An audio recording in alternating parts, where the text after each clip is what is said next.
Welcome to Ask the Tech Coach, brought to you by the TeacherCast Educational Network. If you are in charge of professional development and looking to build an innovative digital learning experience, this is the podcast for you. Join us each week as we uncover strategies that tech coaches are using to drive their digital transformations one classroom at a time. And now for your host, with over 2 decades of experience working with tech coaches and ed tech companies from all around the world, Jeff Bradbury. Hello, everybody. Welcome to the TeacherCast Educational Network. My name is Jeff Bradbury. Thank you so much for joining us today and making TeacherCast your home for professional development. This is Ask the Tech Coach podcast, episode number 160, and I have a question for you. Have you ever aspired to be a leader in your building? That's a question that comes up an awful lot. Should an instructional coach be a leader in their building? Are they natural leaders? And if you're new in your building, how do you put yourself in a leadership position? My guest today has all of the answers, a new podcast and a great book all about this topic, but more on that in a little bit. I hope you guys are having a great time out there. Sue and I have been having a good time here every single Monday, bringing you weekly episodes of Ask the Tech Coach. And of course, if you head on over to AskTheTechCoach.com, we have our free membership site, our TeacherCast Tech Coaches Network. And this month, we are going to be putting out 2 great workshops. We're going to be talking all about how to build needs assessments, something that we talk about a lot here on the show. How do you assess where your teachers are? What does that look like? What's the vehicle? What questions are going to be on there? You got to head on over to AskTheTechCoach.com for more information. Of course, you can check that out. And of course, if you're on Twitter, you can hit us up at Ask the Tech Coach. We'd love to have you guys be a part of the TeacherCast Tech Coaches Network today. It is free. We have over 300 teachers working together each and every week. And I want to say thank you guys for taking the time for making TeacherCast your home for professional development. I am so excited about this show today. I have a fantastic guest. He is not only a very good friend of mine, he is not only the guy that does the graphic work for all of our TeacherCast podcast squares. He helped me redesign our logo. He's put together most of the look of what you see on TeacherCast. He's also an assistant principal. He is a conference goer. He is a clinician. He's also in charge of the Teach Better Podcasting Network. And I am so proud of this guy because he is a new author of a fantastic book with EduMatch Publishers called Aspire to Lead. I want to bring onto the show today my good friend, Mr. Josh Stamper. Josh, welcome to Ask the Tech Coach. How are you today? Well, anytime I get to talk with you, Jeff, is a good day. I'm so excited to have you on. First and foremost, congratulations on the launch of an amazing book. Talk to us a little bit about it. Tell us a little bit about what's going on these days. And I guess we should just start with, who is Josh Stamper? That's a big question. All right. So I'm an administrator at a middle school in the North Texas area. I'll start with that because that is my day job and what takes most of my time. In addition, I'm, like you said, a podcaster. So I've been doing that for 3+ years. So I have Aspire, the Leadership Development Podcast, and interviewing all types of leaders throughout the educational space. And then, like you said, I've just published a book, or at least it's coming out. It's launching on Tuesday, September 21st, and it's up for pre-order right now. But Aspire to Lead is the book, and that kind of course, is come from the podcast. So in my days as a art teacher and coach, I was trying to get to that next level, and it's really about my journey. And then I'm using Aspire as an acronym to kind of help build an Aspire model to help those who want to get into leadership, to kind of help them navigate through the pitfalls, if you will, of that journey. And hopefully my stories of failure and falling on my face is going to help them to kind of navigate a little bit better in their leadership journey.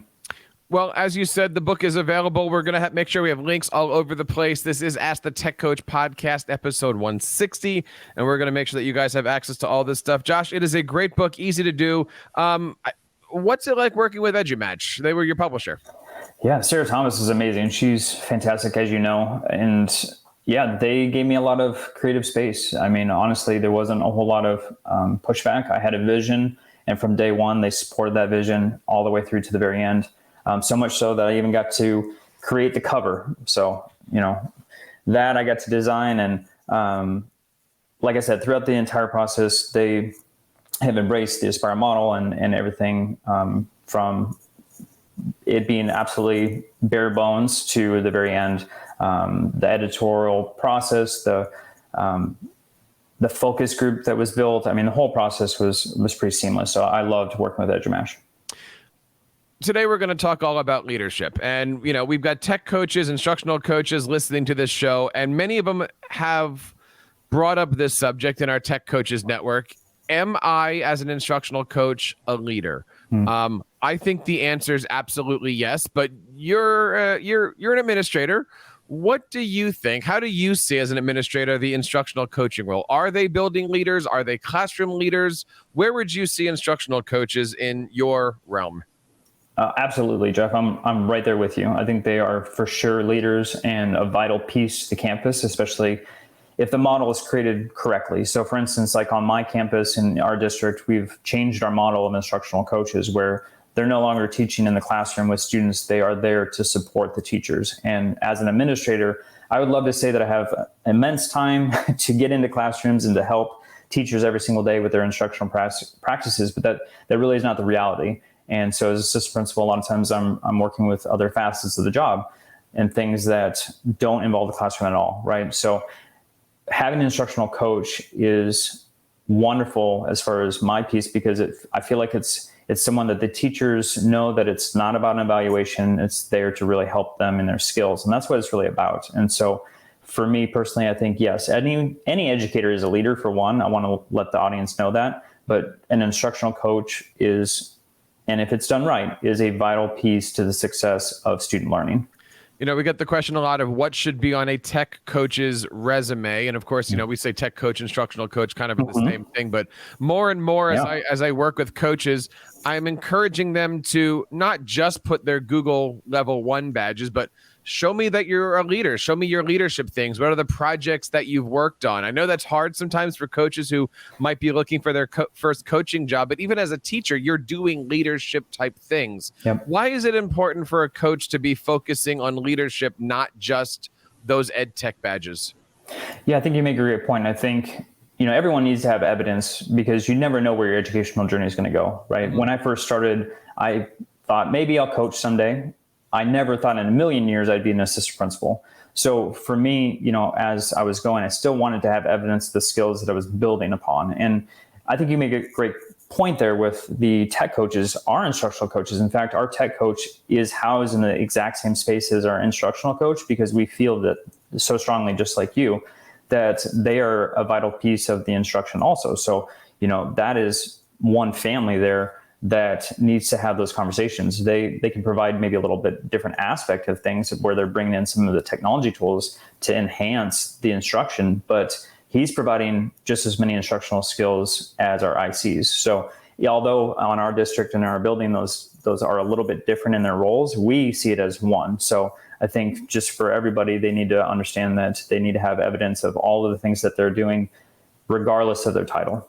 I'm curious. I want to pick up on something that you said there. You have in your building, and if I've said it one time here, I've said it 1,000 times. You get 10 tech coaches in a room, you have 25 job descriptions. But you just said you have instructional coaches with tech coaches. Mm-hmm. How does your building, how does your district define both of those terms? I know in my district, we've killed the term tech coach, and now we are officially instructional coaches for digital learning, as opposed to being tech coaches. So I wrestled out with that even with this brand that I've built here. But how do you guys define the two positions, especially in the same building?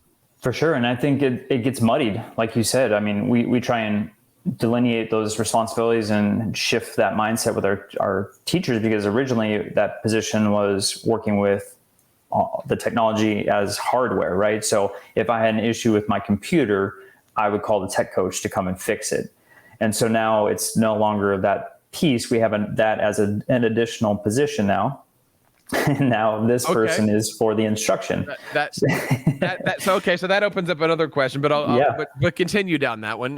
So it's about the mindset, right? Of changing. Okay, if you have, let's say, a student, because we're now 1-to-1 with Chromebooks in our campus. So if a student has an issue with the Chromebook, who are you calling? You're not calling the tech coach, because they're there to help you with the instructional piece. We have a different person you can call for something like that. So in your building, tech coach is more of an IT position, or is tech coach a member of the building that reports to the principal, or is the tech coach an IT person who reports to the district? Give us that circle there. So the tech coach that I'm referring to does report to a person to the district. Okay. And then is in collaboration with the principal. So although they're housed for one campus, they are still, if you will say, the boss, right? For this person is still a district person. Yes. And so, and this is interesting, right? Because we have these questions a lot of, okay, who are you and what do you do? But tech coach, instructional coach still has the same word coach in it. Mm-hmm. So one would assume that the person who's in charge of hardware is coaching teachers on how to use a printer or fixing a printer. What's the action there for what you're calling a tech coach? Just curious. So the tech coach is not working with the hardware. That's another position. And forgive me for not knowing the new position that this is now called in the district. But that person is working with all of the printers, all of the computers, the hardware piece, the networks, all that logistical piece there, where the tech coach is working with teachers with training on software, and then also with instructional practices that are in congruent, like they're together so that they're providing the instruction the best they can as the tech is the support, and then also working with the instructional coach, because sometimes the instructional coach doesn't have that same knowledge piece. So they're more of supporting the IC and the teacher with technology. I hope everybody out there listening to this is taking notes, because you're going to meet people, especially in our Tech Coaches Network. Yeah. Everybody has their own version of what this is. Yeah, for sure. But we all can agree it is a leadership position. Josh, I'm in my third year in my district. My current position is still, as it was last year, lead instructional coach for digital learning. The district kind of looks at me as the instructional coach's department chair, even though I don't have an admin credential on me. Sure. I'm in a new building, and my principal in the first week said, I want to put you on our new leadership council. Mm-hmm. Is that the right move? Should an instructional coach, tech coach, whatever, should those people be serving on leadership councils? And if so, what should their role be? Yeah, I say yes, just because I do. I mean, that kind of coincides with what we were talking about as far as them being a leadership piece, but then also I think they just have a different perspective. I think as many different perspectives that we can bring to the table, the better it's going to be for the campus, for the teachers, for the students. So I never shy away from different perspectives and point of view, because I think that's only going to enhance the plans for the campus. So I would say at 100%, I think that should be for any campus.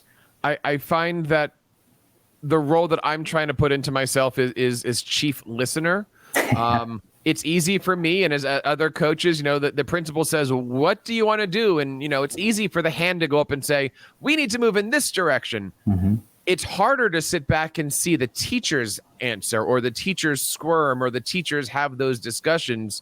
I'm finding it interesting, and we've only had one or two meetings at this point, but I'm using this as an example or an opportunity to figure out what my teachers do, what my teachers know, what their relationships are within themselves, within their, with each other, with a new principal. Right. I'm actually getting more traction in the classrooms because now I can see, Josh is on the leadership council, but his strengths are this. So that way I know when I walk into Josh's classroom, I can attack that conversation or build that relationship in a certain way. Definitely how, as an assistant principal, as a coach, as a leader, how do you handle different, opportunities to be working with teachers when they're not in their classrooms, when they're in a different role in the building, in their own leadership capacities? Well, and I want to go back to what you were talking about before, because we do the same thing on our campus with our tech coaches. He is in the leadership meetings on our campus. So he's a part of those conversations just as much as our instructional coaches, our department heads, our team leads. We consider that a leadership position also. And so we want him to come to the table also. So I think, what your district's having you do, we're trying to mirror in our district also, because we want that perspective. And then as far as seeing teachers in a different place, Well, first off, I want to talk about you being a listener, because I think that's brilliant. I think anyone in a new leadership position, for you to come to the table and raise your hand without actually assessing what's going on your building or in your district would be downright foolish. So I love that you're doing that, because I think that needs to be happening. Not to say that your experience and your expertise isn't valuable, but sometimes we need to figure out why the fence was being built before we knock that fence down. So I think any leader, especially a new leader, it doesn't matter if you're new to a building, new to a district, you really need to understand what's going on first before you can really provide your own perspective. So kudos to you for that. And then what was the question again in regards to teachers? I mean, it's the idea of how do you help teachers form their own leadership skills? I love my building. My teachers are fantastic. But I remember the first time we had our leadership meeting, everybody walked, we did our introductions, and a lot of them were, thank you for having me here. Thank you for having me have a voice. But then they were waiting for the room to move. And I'm staring at the principal from across the room, waiting for the room to move. And it was this nice little chess game of trying to figure out where to move things. How can we as coaches, how can you as an assistant principal help our teachers become leaders in their buildings and in their own skins? For sure. So this is my favorite thing to do. This is why I started the podcast. This is why I wrote the book, was because I wanted people to understand that they do have leadership skills and it's something that's valuable. And I also, and this is the first word in the Aspire model, which is activate, and getting people to be comfortable with taking the first steps. That's what is your leadership mindset? And then also, what are the leadership experiences that you need to be a part of to feel comfortable to be a leader? And so that's what I love to do, is to open doors, right? So to ask people to join me in different meetings and different tasks and different experiences so that they get comfortable in the uncomfortable, because there's so often that there's a lot of teachers that don't do much outside of their four walls. And what I like to do is to pull them out of that space and to see what's truly happening in the building.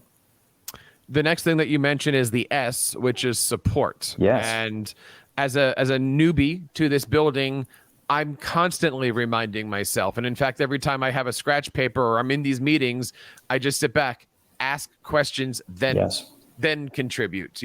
How does this feel? How does it make you feel? What did you think of this lesson? What would happen if? Why is supporting so important versus vomiting all the information that you feel that you know about the world, to kind of say, hey, look at me?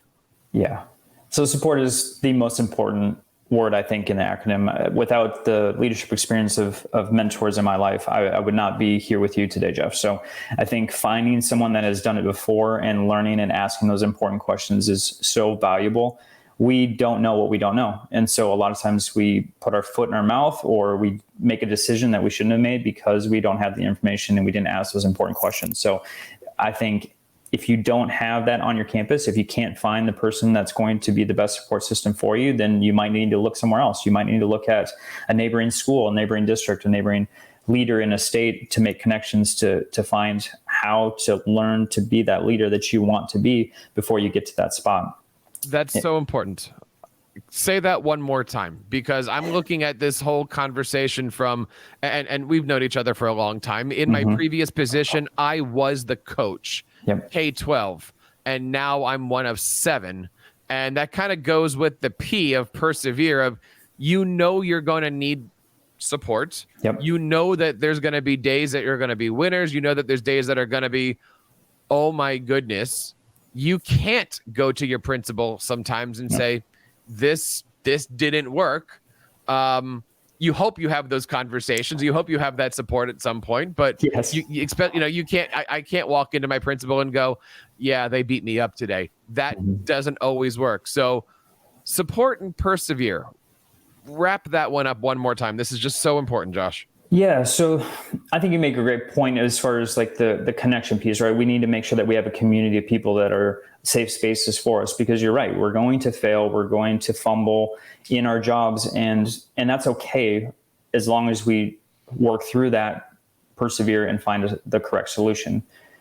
None of us want to fail. And in fact, most educators haven't experienced failure in their life. It's something that is very uncomfortable for teachers and educators as a whole. So obviously, as a construct, we need to make sure that we understand that failure is going to happen, but then we need to make sure that we have the support to help us pick ourselves up and find the correct solution. So when I said, if you don't have someone on your campus to do that, because I don't know about you, Jeff, but there's plenty of leaders that I've been under as far as being a teacher, being a coach, being an administrator, that I haven't seen eye to eye or felt like they were a good support system. It wasn't someone that I was aspiring to become. So I needed to look somewhere else. And so I have gone and I have been mentored by other people from other campuses where I shadowed them. I literally take days off, went to their campus, shadowed them, because I knew that that experience was going to be better for me as a leader, so that I had that support for the next day. And so I don't care who you need to find. You just need to get out there and find that support system. You need to find a network. You need to find a group of people that are going to pour into you so that you can become a better leader. I've often said that is the reason why I created the Ask the Podcast, or Ask the Tech Coach podcast. I needed to form a PLN for myself to create, and here we are 160 episodes later. I think I might have found something. You're doing it, man. One of the other things that I had my conversation with my principal on, we were talking about the leadership, is I said, what is the role that you want from me? Do you want me to be there as the yes person? Do you want me to be there as the silent partner? Do you want me to be there as the, when somebody has an idea, then you're going to look to me and go, Jeff, how do we do this? That's what comes to identify. Talk to us a little bit about the importance of identifying your position, your role, your reason for being here. Yeah, this was a big one for me because I fell into a trap. When I was a dean of students, I started to become what I thought other people wanted me to be versus who I was. And what happened was the value system that I have personally was being deconstructed, and I started to become someone that I disliked very much. And so I think when you're in a leadership position, I think what you're saying is perfect is, yes, you do need to assess and understand what people want from you, but you also need to stick to your own values and identity and not lose that in that position, because what happens is that's when you get burnt out. That's when you dislike the role that you're in and want to escape. And that's definitely where I was. And I needed to kind of redefine myself in that role and who I was going to be as an administrator. Although there were some really difficult things going on the campus, what I was doing was I was allowing others to speak into what I needed to do versus what I knew was going to be best for the student, for the teacher, and for myself. But how do you do that? I'm in a situation where previously in our building, they had a coach, but they really didn't have a coach doing the coaching job the way that our district is looking to move it forward in. They had they had a previous version of coaches, again, tech coach, digital learning coach kind of a thing. Yeah. How do you handle things as a coach, even as an assistant principal, when I know the job, I've done the job, I'm here to do the job, but they're looking at you going, this is what we think the job is, or this is what we need. How do you come to a compromise of those two different worlds? And what happens when you need to hold that sword aloft and say, I am He-Man, here we go? Well, I think you need to figure out what the outcome is. What is the expectation for the outcome? Because a lot of times if the outcome is being met, the strategies and solutions that are going to get you there can be dictated by those who are in that position. So that's what I like to do, is I like to have those tough conversations about, like, okay, if I get the same result, may I do what I want to do to get there? Who do you have those conversations with? As an assistant principal, your world is the building. As a coach, your world, I'm generalizing, is multiple classrooms. And look, I've got, we all have our first followers, we have our laggards, and we have everybody in between the bell curve. For sure. You are different things. I walk into a room going, what does this person, where on Maslow's hierarchy do I need? I am not here to be tech support, but if somebody needs a Chrome extension and that's my way to start a conversation with somebody to get to that coaching spot, I'm going to do that, as opposed to, I don't want my job to be Chrome extension boy. No. How do we have those conversations? When do we have those conversations? Or I'll throw one out here. Is it just setting the example and leading by example? I think it's both. I think what you're saying is you're trying to provide service so that you are building a relationship with that person. And I think early on in a role that is definitely needed. But I think as that it's kind of a slippery slope, because if you don't create boundaries for your position, then it's hard to backtrack. It's similar to being a teacher to student management, right? If you come in and you are best friends with the students from day one, and then on, let's say, day 20, you start putting down rules and having it to be a much more rigid environment for the students, that is not going to go well. Whereas if you're establishing the rules with the students on day one, and you get a little lax as the school year goes on, that's going to be better for the students. And it's similar to in the leadership position. You do need to at least establish some boundaries so that you aren't, like you said, being the errand boy for for these very and minuscule you see tasks. it so oftentimes, especially it's the beginning of the year. Somebody says, "Hey, Josh, can you fix can you do can you find, do you have a cable for this?" And you go, "Oh yeah, I got a cable." Most coaches, because of the nature of who we are, we're here to please. We've got our tail wagging. We go, "I'm going to do this for you." And over time, you realize the conversation is, "I'll do this. Just know that this is an IT thing. And next time I'll help you put that ticket in. But while I'm doing this, hey, what are you doing on your smart board these days?" And you got to figure out that conversation. And as you said, it's so easy. Once you set those boundaries, it's hard to manipulate them. I think that's why a lot of tech coaches who are teachers and then become coaches in their building struggle, because all the teachers are, your friends, you've spent time with them, and now they're in a different position. Have you ever experienced that as a principal? You were a principal, oh my goodness, yes. You were a teacher in the building, and now you're the assistant principal, and it's like, oh my goodness, that's got to be similar, but much harder because you're an authority and evaluator. Yeah, it was miserable, Jeff. I'll be honest, and I talk about a little bit about that in the book, because thankfully, I was actually, when I was moved to the dean of students from a teacher, I actually had to change campuses. So I think if I would have stayed on the campus, that would have been a very difficult thing, because yes, they were my peers. So, and I went from just being an art teacher to then a coach and a leader on the campus and essentially an admin intern in a matter of months. So that escalation in position happened such in a short time that they didn't even have time to really digest the fact of who I was and what I was doing. And that was really, really tough. And I lost friendships over it. I'm just being very real with you, is, there were a lot of friendships that broke down because of, okay, you're the enemy now, you're on the dark side, you're a part of administration. And I can no longer have a real conversation with you, or I can't vent because I don't have trust anymore of where that information is going. Now, that was unfounded and there's no reason for that. That was just the perception at the time. But yes, it was very difficult to change rules on a campus. But that's natural. Sure. Josh is my good friend. My assistant principal, Josh, is now my assistant principal, Josh, right? Yeah. One of the things that I did last year that I found didn't work was when I left school, when I got into my car, I put school away. In my position, my wife and I both work in the district. It's easy to bring your work home. I've always said, as soon as I close that car door, I'm gone. This year, I'm doing things differently. I'm saying, okay, when I drive home, I'm detoxing. Yes. You have the letter R, reflection. My rule with myself is when I open the car door and I get out into the house, then I turn myself off and I switch hats a little bit. So I'm giving myself that 40 minutes or whatever it is to reflect, to figure things out, to plan for tomorrow, to figure out what I need to do later. What is the value and why should we be having reflective time every single day?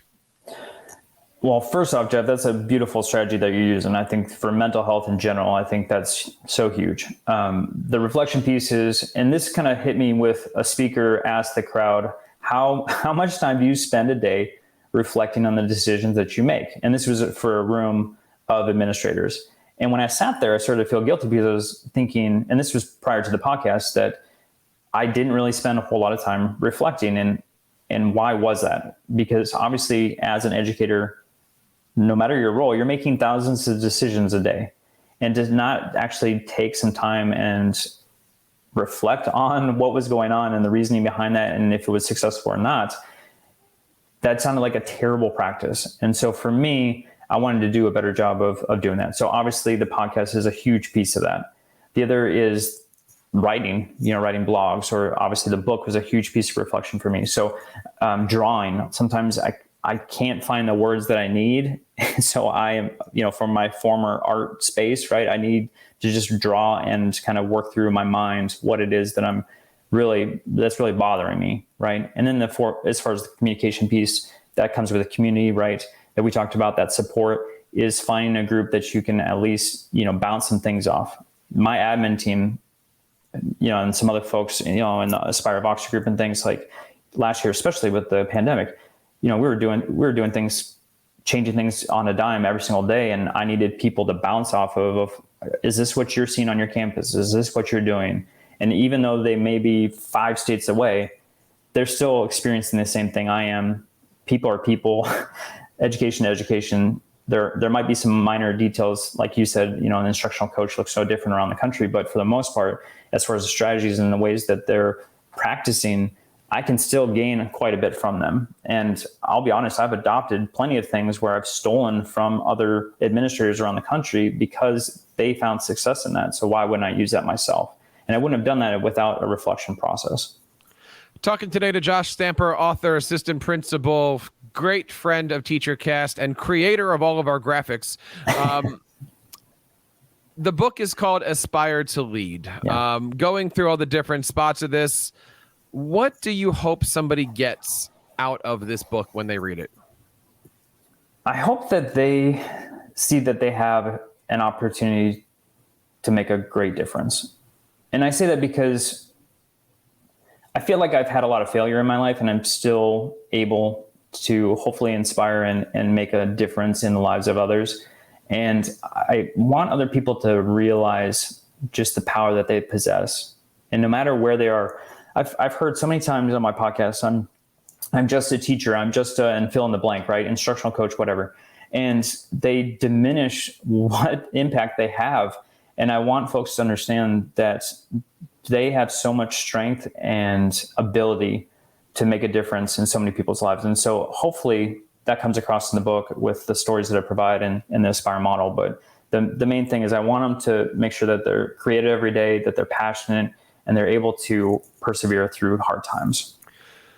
You mentioned the word stories, and I want to bring that up because so many times right now, coaches are asking me, where do you find these stories? How do you get stories? How do you tell your stories? You happen to be in charge of, or co-in charge of, an amazing group of podcasters that have come together on the Teach Better podcast network.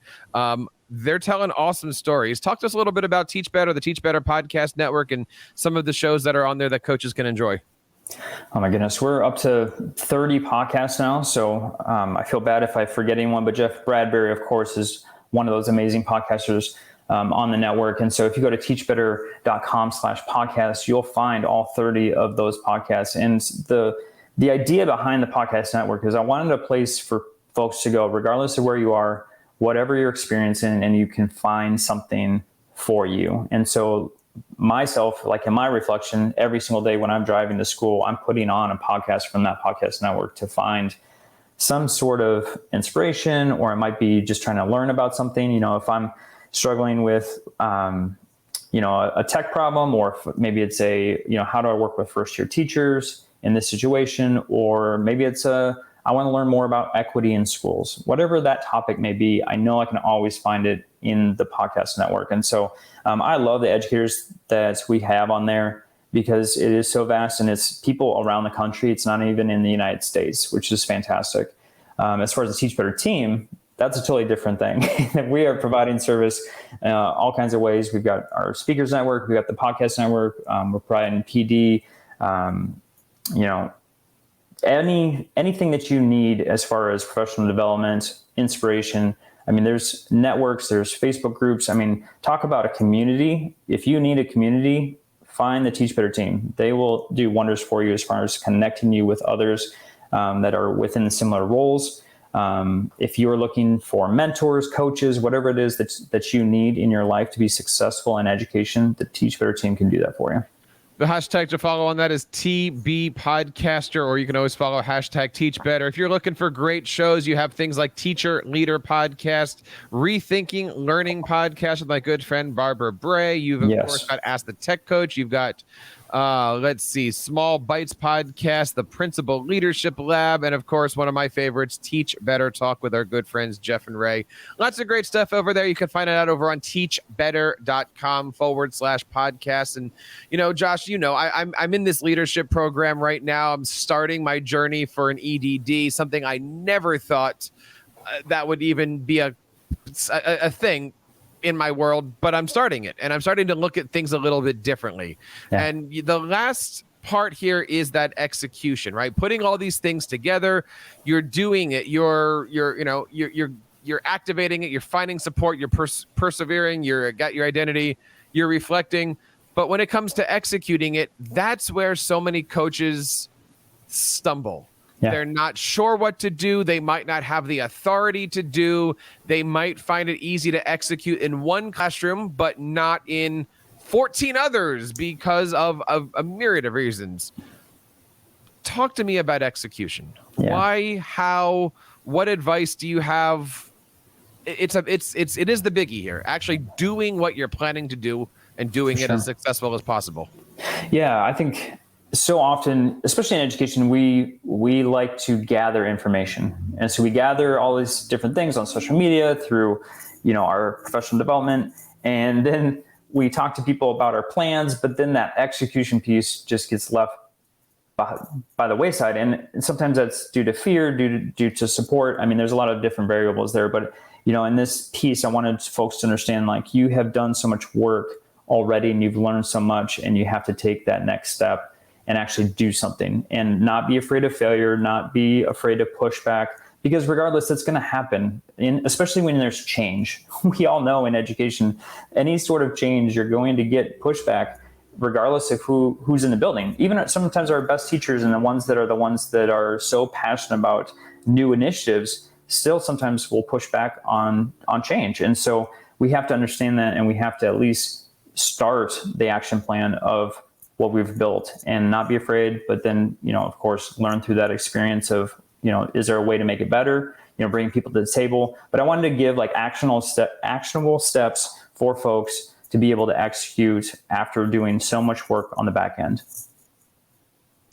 One of the things that comes up is training the trainers. And it's a position that I'm in as an assistant principal. I know it's a position that you're in.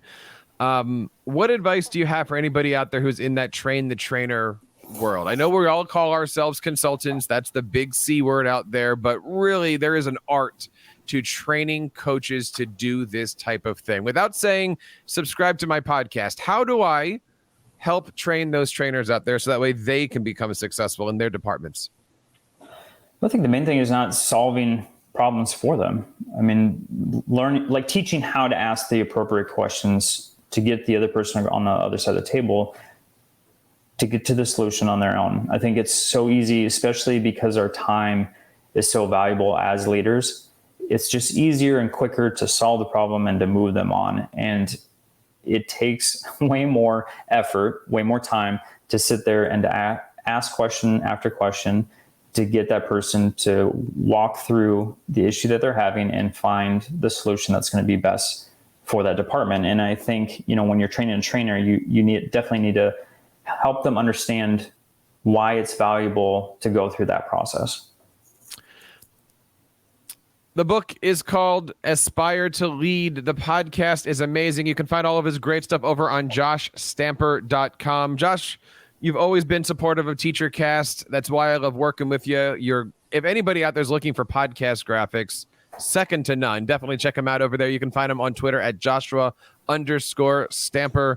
Josh, last words here. What advice do you have for anybody who's starting that I'm a teacher and I want to move up, or I'm a coach and I want to move up, or I'm a guy with triplets who's in an EDD program? What advice do you have for anybody who's looking at this difficult school year, doesn't know what's going on, sees so many different variables? What advice do you have for anybody who's listening to this today? Well, I think that's the big piece is a lot of people, they start to think about leadership. They say they want to become a leader, and then they don't do anything about it. they have those conversations with the principal, with the team leader, and then they sit in their classroom and wonder why opportunities are not meeting them at the door. And what I'm really am charging anyone that's listening, if you are wanting to become a leader, you're going to have to step out. You're going to have to ask, knock on someone's door and say, hey, I want opportunity. What are those opportunities that I may have to get that experience that I need to become a leader? And I think that's really a missing step. There's so many times as the years have gone on as an assistant principal that I've had people say, I want to become a leader. I want to do this. I'm in this program. And then I never see them again over the school year. And then they wonder, why didn't I get that next position that I so wanted? And the big reason is for that is because even if you were brought to the table, you would be telling them what you would do versus this is what I have done in the building. That is so true. I can't say that enough. Show me what you have done. Show me what you are doing. Don't show me what you wish you could do. LinkedIn is all about leadership. LinkedIn is about those projects that you're doing. LinkedIn is not about how many badges.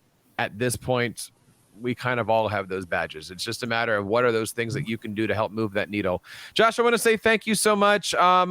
What's the best place to get a hold of you? Yeah, so on social media, Joshua_Stamper, and then the website is joshstamper.com. Very nice. And guys, I want to say thank you for checking this out today. I hope you guys learned something today and are going to be being a leader in your building. Of course, you can find out more information about this and all of our shows over at AskTheTechCoach.com. This is episode number 160. And don't forget to head on over to AskTheTechCoach.com and check out our TeacherCast Tech Coaches Network and sign up today for free. Over 300 instructional coaches all coming together to help and support out each other. It is a great time, and we are doing our twice monthly roundtable meetings where we're bringing out great guests, great topics, and we are here to support you guys in your programs each and every day. So on behalf of Josh and everybody here in the TeacherCast Educational Network, my name is Jeff Bradbury, reminding you guys to keep up the great work in your classrooms and continue sharing your passions with your students. You've been listening to Ask the Tech Coach, hosted by Jeff Bradbury of the TeacherCast Educational Network. Please reach out to the show with all of your questions on Twitter at AskTheTechCoach or online at www.askthetechcoach.com. Be sure to subscribe to our podcast so you don't miss any future episodes. And please take a moment to write a review in the App Store.